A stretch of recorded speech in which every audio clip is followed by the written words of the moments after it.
we accept a lot of things on faith, a lot more than we're willing to admit. I have faith that this unopened can right here, that it has what it says on the label. What is written on the label right there? Tomato sauce. I accept as true that what it says on that label is what's in this can. I accept that, and that's a matter of faith. That is faith. People might argue, oh, well, you know what's in that can because you can tell. You know because you see the label. There's the label. From that, you know. No, actually, I don't know. Now, I'm being true to David Hume, to what David Hume would have said. What would David Hume have done? You know, like people say, what would Jesus do? What would David Hume say? He would say that you really don't know what's in that can. That's what he would say. He would say that you've gotten accustomed to seeing a can, and anybody who knows David Hume and read his stuff and understands philosophy, or just have taken a class where the teacher talked about that, you know what I'm talking about. David Hume would have questioned this. He would have questioned whether or not your claim of knowing what's in this can. See, I don't claim to know it. What I claim is that I accept what the label says. And there's a difference. There's a difference between simply saying I know something and I accept something. You know, if I meet someone at a party and they introduce themselves to me and they say, my name is Jerry, I accept it. I'm not going to ask that person to show me some ID, you know, and show me a birth certificate. And then I'm going to say, well, give me at least 10 different references I can call up and find out, are you really who you say you are? No, I'm not going to do that. Because that's simply inconvenient to do. And it just messes up things. Plus, what are the consequences of it being, that if you tell me your name is Jerry, but in fact it's really John, what are the consequences of that? There's not great consequences involved. So why should I doubt it? You know, I think, though, we accept a lot of things as being true simply because it's a matter of being convenient. I think with religion it works that way, too. I think that, you know, we grow up, our parents tell us to believe something, and we simply accept it because, you know, why fight your parents? Unless you have a compelling reason to fight them, you accept what they're telling you is true. But then when you get older and you start looking at things, you do start questioning things, and you start looking at inconsistencies. When I begin to question things is when I start seeing inconsistencies between what people tell me and what I'm actually experiencing. You know, that's when I start to question stuff. Yeah, you know, we can start off with faith.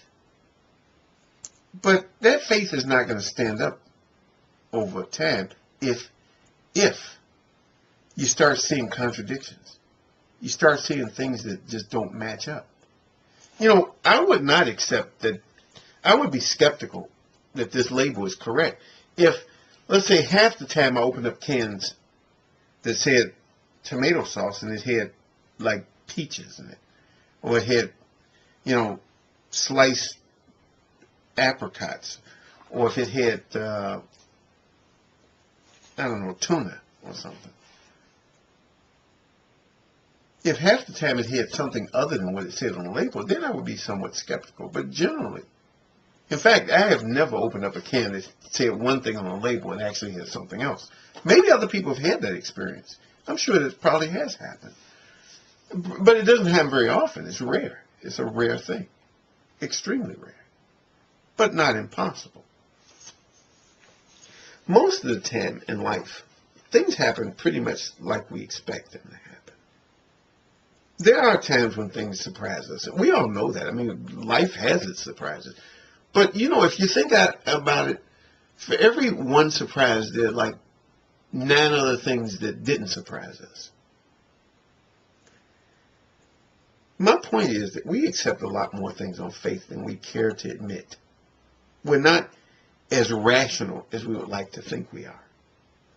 A lot of times people want to be extremely rational. And I think sometimes you can go overboard being rational. You don't analyze things too much. You know, if I'm watching a movie, I'll watch it and I'll get into the fantasy of it and everything. And I can really enjoy it. Now, I've actually watched movies with people who cannot do that. they have to sit there and tell you all the rational reasons why it's impossible. These people can't go faster than the speed of light, and it would be impossible, and then they start explaining to you, you know. And you don't want to watch movies with people like that, or somebody who tells you that it's impossible for a ghost to come and do this and for that to happen, and people can't travel in time like this, and people can't, you know, it's like it's fantasy. Hello? Sometimes you got to turn off that rational meter in order to enjoy something like that. You can't enjoy things if you're too rational. I get into fantasy things. I like movies. I'm a big movie fan. I love science fiction and things like that. I love to read novels. I love to talk about all kind of crazy things. I love to tell jokes about things. I don't think you can have a sense of humor if you're too rational. Sometimes there's this thing like what I like to call rationalism gone amok, where people just go overboard. And any type of thought or ideal that is not rational, they have to attack it with a vengeance.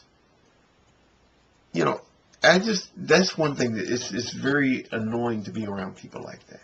And I steer clear of people who are overly rational. Now, granted, you have to be rational in life. That's important. But when you get too rational to the point where you can't enjoy yourself, that's a problem. And that's all I have to say.